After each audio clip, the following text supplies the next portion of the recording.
Vous écoutez un message enregistré à l'église CVV Paris. Pour plus d'informations, visitez notre site internet cvvparis.fr. Bienvenue à tous, je suis Adrien, content de prêcher ce matin pour ce culte de Pâques. Il est ressuscité, il est vraiment ressuscité, yes, amen. On aime savoir ce que les gens pensent de nous, non ? Des fois, avec ma femme, on se pose la question, qu'est-ce que t'en penses ? Qu'est-ce que les gens pensent de moi ? On vient de faire un dîner et on se dit alors, quand j'ai dit ça, comment tu crois que les gens l'ont pris ? Et j'aimerais vous poser une question, c'est comment est-ce que vous percevez Jésus ? Parce que lui aussi est intéressé de savoir ce qu'on pense de lui. À quoi ressemble ton Jésus ? Si je devais te demander de le décrire aujourd'hui, à quoi ressemble Jésus, tu dirais quoi ? Alors, j'ai pas trouvé plus récent, mais en 2008, il y a eu un sondage réalisé auprès des Français pour savoir comment ils percevaient Jésus. Bien sûr, les réponses étaient déjà proposées, c'est un sondage, hein. Et voilà ce qu'on dit. Pour 35% des Français, Jésus est fils de Dieu. Pas mal. Alors, ce qui est marrant quand même, c'est qu'il y a plus de Français qui se considèrent comme chrétiens que 35%. Ça veut dire qu'il y a des gens qui se disent chrétiens, qui ne considèrent pas Jésus comme le fils de Dieu. Ça, c'est un autre sujet. Il y a 21% qui le considèrent comme un prophète. Ça, c'est nos amis musulmans. Il y a 17% qui considèrent que c'est un homme comme un autre. Un mythe pour 15% des gens. Et puis 3% et 2% considèrent que c'est un gourou ou un héros. Moi, j'aurais bien envie de répondre « Fils de Dieu et mon héros ». J'aurais voulu dire les deux réponses. Mais à quoi ressemble ton Jésus ? C'est tellement important de savoir comment tu perçois Jésus, parce que savoir qui il est indispensable pour savoir qui tu es. Dit autrement, quand tu verras Jésus pour qui il est vraiment, tu découvriras qui tu es vraiment et le sens de ta vie sur terre. Jésus aussi était curieux de savoir ce que les gens pensaient de lui. Il a d'ailleurs interrogé ses disciples. Il leur a dit « Que disent les gens au sujet du Fils de l'homme ? Qui est-il d'après eux ?» Alors ils répondirent « Pour 31% d'entre eux, tu es Jean-Baptiste. Pour 15%, tu es Élie. Pour 7%, Jérémie. Et quelques pourcentages à la marge, tu serais un autre prophète. » Non, il n'y avait pas les pourcentages. Hein. Je pensais que ça allait vous faire rire. Quand j'ai réfléchi à comment Jésus est perçu aujourd'hui, j'ai pensé à 3 représentations assez classiques de Jésus. Certains le décrivent comme un bébé, dans une mangeoire, un beau petit bébé grassouillet, enseveli, dans de la paille, entre un âne et un bœuf. Et moi, j'ai passé quelques années de ma vie à Marseille, et je peux vous dire que les santons provençaux et le petit bébé et tout ça, c'est un big deal là-bas. Pour d'autres, ils le voient comme celui qui a souffert, celui qui est allé à la croix. On a un nombre incalculable de tableaux dans l'art chrétien qui représentent, où il y a des sculptures qui représentent Jésus accroché à la croix. Et pour d'autres encore, Jésus est le ressuscité. Le tombeau est vide, comme on fête aujourd'hui à Pâques. Alors je veux, encore une fois, te challenger, te poser la question, à quoi ressemble ton Jésus ? Est-ce que tu penches pour le Jésus bébé, le Jésus homme de douleur qui a souffert, ou le Jésus ressuscité ? Et je vous propose qu'on regarde chacune de ces représentations qui sont en fait des réels moments de la vie de Jésus et qui nous apprennent sur qui est Jésus et ce qu'il a fait. Et on verra aussi peut-être des problèmes qui sont générés si notre représentation est trop restreinte à l'une seule de ces choses. Alors il y a quelques jours au travail, on a gagné un contrat, super gros contrat. On était très contents, mais ça voudra dire qu'on aura beaucoup de travail et probablement plus de travail que d'heures autorisées. Et quand mon collègue a ouvert le mail qui a découvert qu'on a gagné ça, il a dit « Oh, bébé Jésus, viens nous aider !» en faisant un signe de croix comme ça. Et moi, je me suis dit « Mais moi, si j'étais mal, pourquoi j'appellerais un bébé ?» Enfin, je veux dire, j'ai eu un bébé. Ok, mon petit-fils, enfin, vous l'avez vu. À aucun moment donné, j'aurais envie d'appeler un bébé pour venir m'aider. C'est lui qui a besoin de toi. À la limite, j'aurais pu dire « Bon, Seigneur, des armées célestes, envoie des anges et viens nous aider. » Mais appeler un bébé à ton secours, ça n'a aucun sens. Quand on perçoit Jésus comme un bébé, là, il y a les parents qui rigolent, hein, ils se disent « Ouais, je sais. » C'est souvent un cri de désespoir. Pas vraiment plein de foi. C'est un peu le type de prière bouteille à la mer, tu vois. C'est bébé Jésus, si tu m'entends, Dieu, si tu existes, fais que cette fille tombe amoureuse de moi. Tu vois, c'est le genre de prière que tu lâches comme ça, tu n'y crois pas vraiment, mais voilà, tu jettes la bouteille à la mer, quoi. Mais la Bible, elle nous enseigne de prier avec assurance. On peut lire en Hébreux 13, « C'est donc avec assurance que nous pouvons dire « Le Seigneur est mon aide, je ne craindrai rien. » Car Dieu lui-même a dit « Je ne te délaisserai point et je ne t'abandonnerai point. » Mais c'est vrai quand même que Jésus est venu sur terre en tant que bébé, et on ne peut pas laisser complètement cet aspect de Jésus de côté. Ça nous parle de son caractère et de ses intentions. En Ésaïe 7, on lit « Voici, la jeune fille deviendra enceinte, elle enfantera un fils, elle lui donnera le nom d'Emmanuel. » Quand Jésus vient, et on fête ça plutôt à Noël, pas à Pâques, on va dire que Jésus est Emmanuel, ça veut dire il est Dieu parmi nous. Dieu lui-même décide de venir parmi nous. Il n'est pas venu d'une manière impressionnante, mais dans la simplicité et dans l'humilité. Il dit d'ailleurs de lui-même qu'il est doux et humble de cœur. La simplicité de sa venue montre qu'il est accessible. Il n'est pas là pour des personnes spéciales, des VIP, il est là pour tout à chacun. Mais ce qui me frappe dans le récit de la naissance de Jésus, c'est que tout de suite, il est loué. Vous avez les anges, les bergers, les mages, et immédiatement, ils se mettent à le louer, à lui faire des cadeaux impressionnants. Il y a une contradiction, la simplicité et la fragilité d'un enfant et l'extravagance de la louange des personnes qui le rencontrent. C'est parce que Jésus n'est pas juste un bébé à ce moment-là, c'est un sauveur et un roi. Jésus, quand il est vu pour qui il est vraiment, suscite l'assurance de son aide, la louange de sa personne. Et je prie que Dieu nous ouvre vraiment les yeux pour voir ça de lui-même. Alors, il y en a qui voient aussi Jésus comme l'homme de douleur, celui qui a souffert, qui est mort. On peut lire en Ésaïe 53, « Il n'avait ni prestance ni beauté pour retenir notre attention, ni rien dans son aspect qui peut nous attirer. Il était méprisé, abandonné des hommes, un homme de douleur, habitué à la souffrance. » Jésus est allé jusqu'à la mort pour nous. Et beaucoup d'entre nous, on perçoit Jésus comme le crucifié, et l'image de Jésus sur la croix est particulièrement prégnante, peut-être plus chez les catholiques que chez nous, les protestants, mais c'est tellement important de penser à Jésus crucifié. Avec les anciens, parfois on fait des retraites spirituelles, on va dans des endroits, souvent des lieux catholiques, très jolis, merveilleux, très beaux bâtiments, des jardins trop beaux. Par contre, le confort, il est spartiate. Ça, je vous le dis tout de suite, on n'y va pas pour passer une bonne nuit. Et je me rappelle, dans l'un des endroits où on est allé, il y avait mon lit simple et un gros crucifix au-dessus de ma tête qui manquait de tomber à chaque fois que j'éternuais, parce que le chauffage ne marchait pas très bien. Mais des fois, ça m'attriste un peu qu'on veuille mettre tellement l'accent sur Jésus qui souffre et qui est crucifié, parce que des fois, c'est un peu synonyme que nous aussi, on va vivre une vie de galère. Un peu comme il faut porter sa croix, comme Jésus a porté la sienne, comme si la vie de chrétien était une vie de souffrance, de défaite, où on subit les événements qui nous arrivent. Merci. Merci Thierry. Je dis pas que la vie de chrétien est sans problème. Oui, il y a des tribulations, des difficultés, liées au fait même qu'on soit chrétien, mais l'attitude n'est jamais celle de quelqu'un qui baisse la tête et qui subit ce qui lui arrive. L'attitude n'est jamais la résignation. On peut lire en Jean 16, « Vous aurez à souffrir dans le monde, mais prenez courage. Moi, j'ai vaincu le monde. » Oui, Jésus a souffert. Oui, notre vie, peut y avoir de la galère dedans, mais c'est pas la fin de l'histoire. Et surtout, il y a une attitude qui n'est pas une attitude de défaite, une attitude d'assurance, de courage. Quand j'avais 17 ans, il y a le film « La Passion du Christ » qui est sorti. Vous vous en souvenez, Mel Gibson. Voilà. Avant La Passion du Christ, le seul film qu'on avait sur Jésus, c'était Jésus le film, 1979. Tu le regardais, tu avais l'impression de regarder Canal+ encrypté. Tu vois, c'était tellement la qualité de la VHS, elle était mauvaise. Et là, Mel Gibson, celui qui joue William Wallace dans Braveheart, là, peint en bleu, jupe là qui soulève devant les Anglais. Mel Gibson, qui produit La Passion du Christ, avec tout ce que Hollywood pouvait offrir en 2004. Ce qui était déjà pas mal quand même. Pas autant que maintenant, mais mieux qu'en 1979.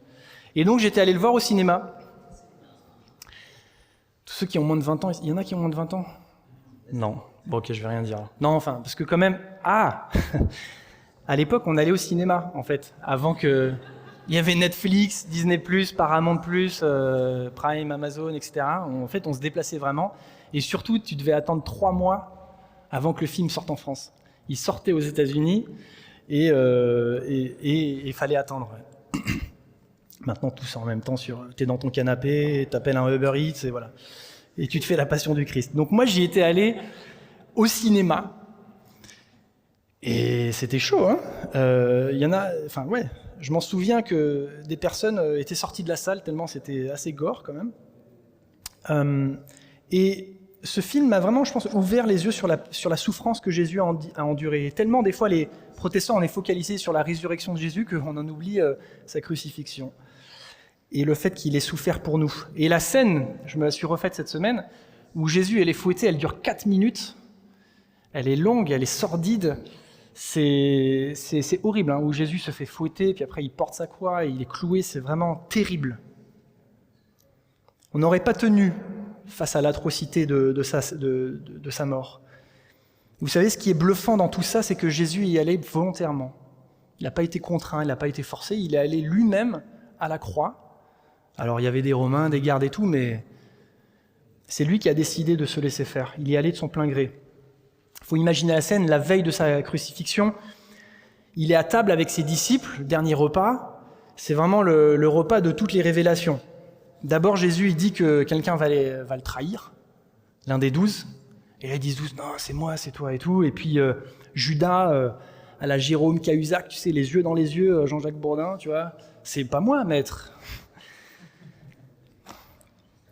Aucune analogie entre Jésus et Jean-Jacques Bourdin, okay, que Jérôme Cahuzac et Judas, voilà, qu'on soit juste clair. C'est les limites de l'analogie. Ensuite, Jésus, il annonce qu'il va mourir et que son heure est arrivée, partage la Sainte Seine en disant cette phrase incroyable, « Ceci est mon corps et ceci est mon sang, qui va être versé pour beaucoup d'hommes afin qu'ils soient pardonnés. » Jésus et les disciples ils chantent des psaumes, et enfin ils vont dans le jardin de Gethsémanée pour prier, et voilà qu'une garnison arrive. Une troupe nombreuse armée d'épées et de gourdins.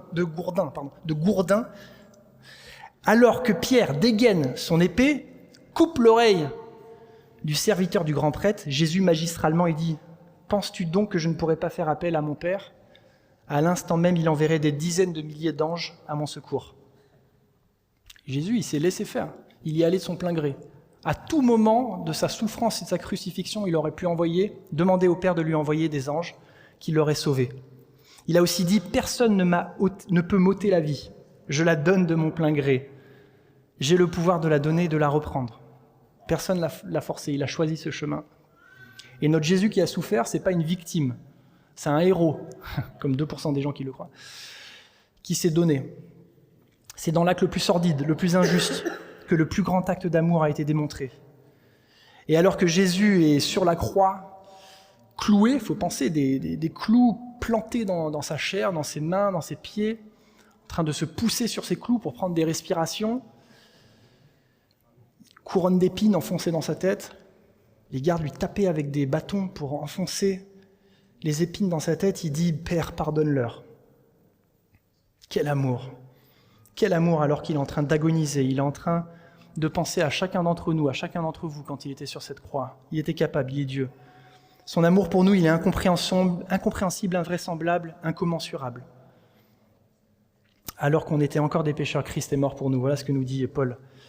Jésus, donc l'homme de douleur, le crucifié, il est allé volontairement à la croix, par amour pour nous, pour qu'on reçoive le pardon de nos fautes. Mais Jésus, c'est aussi le ressuscité. Et aujourd'hui, on le fête, on est tellement heureux, on a pu le voir dans les chants, il est ressuscité, quelle joie. Notre foi est vaine si Jésus n'est pas ressuscité. Et peut-être que vous faites partie de ceux qui sont sceptiques.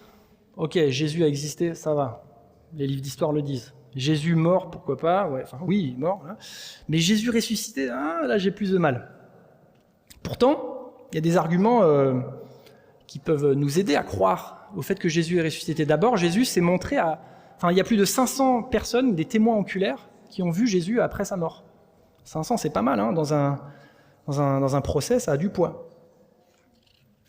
Il faut aussi comprendre que les Juifs de l'époque, ils attendaient un Messie, pour les libérer de l'oppression romaine. Ils attendaient un messie, un espèce de chef de guerre, un responsable politique qui viendrait certainement avec des armées pour bouter les Romains hors d'Israël. Sauf que là, Jésus, il vient différemment de ce qu'ils pensaient. Et même les disciples, la garde rapprochée de Jésus, qui ont passé 3 ans avec lui, à voir ses miracles, à entendre ses enseignements, même eux, jusqu'à sa mort, n'avaient pas capté ça, complètement compris ça. En relisant l'épisode où Jésus se fait arrêter, là, avec les hommes armés et tout ça, après on lit que tous les disciples l'abandonnèrent et prirent la fuite. On a un Pierre qui renie 3 fois Jésus, juste après, alors qu'il disait très bravement « Même si tous les autres sont ébranlés à cause de ce qui t'arrivera, moi je ne le saurai pas. » Lol, Pierre. Même eux n'étaient pas sereins. On avait des disciples pas en très bon état quand Jésus est mort. Pas confiance du tout, pas braves. Et pourtant, ce qui a suivi, c'est un mouvement qui n'est pas du tout celui de fidèles qui ont perdu leur Seigneur. L'évangile s'est répandu comme une traînée dans le bassin méditerranéen. Des disciples de Jésus ont donné leur vie littéralement, et il y en a qui ont été morts, et même certains qui ont subi le même sort que Jésus, crucifiés pour avoir partagé leur foi. Et ça contraste tellement avec la première réaction quand Jésus se fait arrêter qu'ils l'abandonnèrent et ils prirent la fuite. Qu'est-ce qui a changé entre ces 2 moments, entre des disciples en PLS et puis des disciples qui répandent le message de l'Évangile dans tout le bassin méditerranéen et dans tout le monde ensuite? Eh bien, c'est que Jésus est ressuscité. C'est que la puissance du ressuscité est en eux. C'est que le Saint-Esprit est venu, les a remplis pour leur donner une conviction de la vie de Jésus. Une conviction tellement prégnante qu'ils étaient prêts à mourir pour leur foi. Il y a une histoire dans les Actes des Apôtres, en Acte 16, qui est assez dingue. C'est Paul et Silas qui se trouvent dans une ville nommée Philippe, et ils font ce que Jésus fait, et ils annoncent l'Évangile, ils annoncent le royaume de Dieu, ils font des miracles. Et il y a une dame, un peu intempestive, qui était sous l'emprise d'un démon. C'est une esclave qui appartenait à des personnes, et un peu à la Madame Irma, elle donnait un peu des prophéties sur la vie des gens, et c'est comme ça que les maîtres gagnaient leur vie. Et cette dame n'arrêtait pas de crier à tue-tête. Voilà ce qu'on lit dans le passage. Et Paul, au bout de quelques jours, il est un peu exaspéré, excédé de cette dame. Il chasse le démon, normal. Et les maîtres, qui se rendent compte que la femme n'a plus cet esprit de divination, et voyant qu'ils n'allaient plus avoir d'argent grâce à elle, ils traînent Paul et Silas sur la place publique et ils s'en prennent à eux. Ils les déshabillent, nus, ils les frappent à coups de bâton, alors qu'ils sont nus, sympa. Ils sont jetés en prison sans procès, ils sont mis dans le cachot le plus éloigné, probablement le plus froid de la prison. Que font-ils, Paul et Silas, alors qu'ils sont là, probablement toujours nus dans cette cellule, avec des bleus, des plaies? Qu'est-ce que toi tu ferais? Tu te tournerais vers Dieu, tu le tiendrais responsable pour ce qui t'arrive? Tu prierais au bébé Jésus? Viens m'aider si tu existes? Ou tu te résignerais parce que de toute façon Jésus a souffert, donc toi aussi tu as ton lot de souffrance à vivre, frère, acceptons cette situation. Non. Paul et Silas avaient autre chose en tête, ils avaient autre chose en eux, ils avaient la puissance de la résurrection en eux, ils avaient Jésus vivant en eux. Et voilà ce qu'on lit, vers le milieu de la nuit. Paul et Silas priaient et chantaient les louanges de Dieu. Ils priaient et ils chantaient les louanges de Dieu. Vous connaissez des chants de louanges par cœur. Pas mal ça. Incroyable. À ce moment-là, la prison tremble, les portes s'ouvrent miraculeusement. Toutes les portes et les chaînes des prisonniers se détachèrent. Le gardien, voyant que les portes sont ouvertes, veut se donner la mort. Mais Paul, toujours nu, encore avec ses bleus et ses plaies, dit « Non, ne te donne pas la vie, ne te donne pas la mort. » Alors même qu'il est dans le moment le plus horrible de sa vie, il arrive à avoir de l'amour pour son geôlier. Et le garde, il est, je pense, bouleversé, et il dit, il se met à genoux devant Paul et Silas, et il dit « Que dois-je faire pour être sauvé ?» Il est convaincu. Et Paul lui dit, va, rentre chez toi, mets ta vie en ordre, va à l'église tous les dimanches, donne ta dîme, respecte les 10 commandements, et alors tu seras sauvé. Non, pardon, il n'a pas dit ça. Il a dit, crois au Seigneur et tu seras sauvé. Crois seulement au Seigneur et tu seras sauvé. Ce qui nous a permis de chanter, de prier, de louer, alors qu'on était nus, battus pour quelque chose qu'on n'avait rien, pour aucune raison, ça tu l'auras aussi si tu crois dans le Seigneur. On n'est pas face à un mouvement de personnes désillusionnées par leur Messie qui est mort. Non, c'est l'assurance de disciples convaincus de la résurrection de Jésus, avec la puissance de la résurrection en eux, qui les pousse à répandre ce message jusqu'au péril de leur vie et à témoigner d'un grand amour, même au cœur de la détresse. Alors on approche la fin de mon message. Et dans le même sondage que je citais au début, on lit que 90% des Français quand même ont une image sympathique de Jésus. Image sympathique. Alors c'est cool, hein ? Mais avoir une image sympathique ne te sauve pas. Ne te réconcilie pas avec le Père et ne te permet pas d'avoir cette puissance de résurrection comme Paul et Silas l'avaient en eux. Et la question t'est toujours posée, à quoi ressemble ton Jésus ? Jésus, est-ce que c'est un bébé ? Il a été un bébé. Il est Dieu parmi nous, il est humble et doux et accessible. Jésus est aussi l'homme de douleur qui a souffert pour toi, qui est mort à la croix pour tes fautes. Mais il est aussi le Christ ressuscité et puissant. Et la puissance de sa résurrection est aussi en toi, si tu veux bien le croire. Mais je peux comprendre que certains doutent quand même. Et je ne sais plus qui a parlé des femmes qui étaient au pied de Jésus, qui ont cru dès que Jésus leur a dit « bonjour ».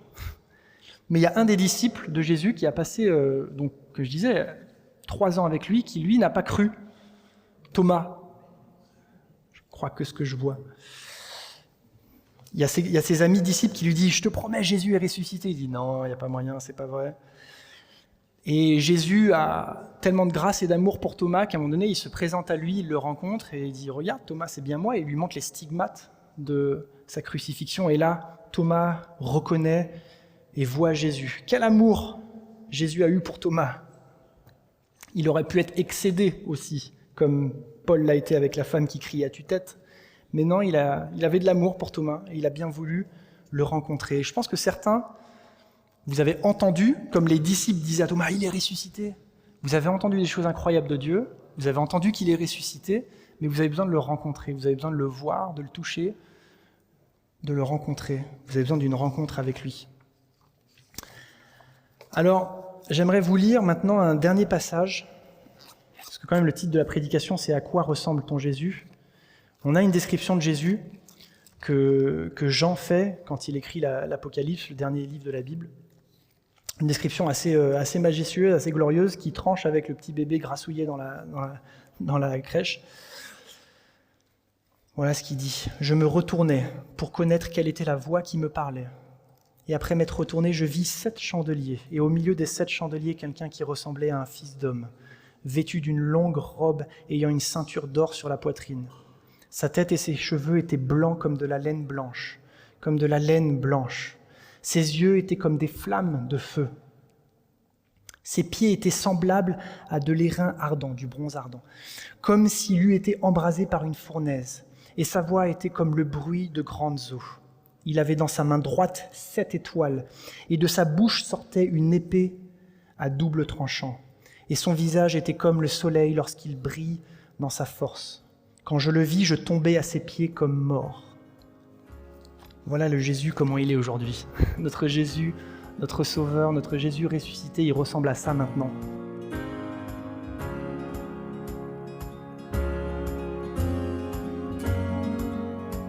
Vous venez d'écouter un message enregistré à CVV Paris. Pour plus d'informations, visitez notre site internet cvvparis.fr.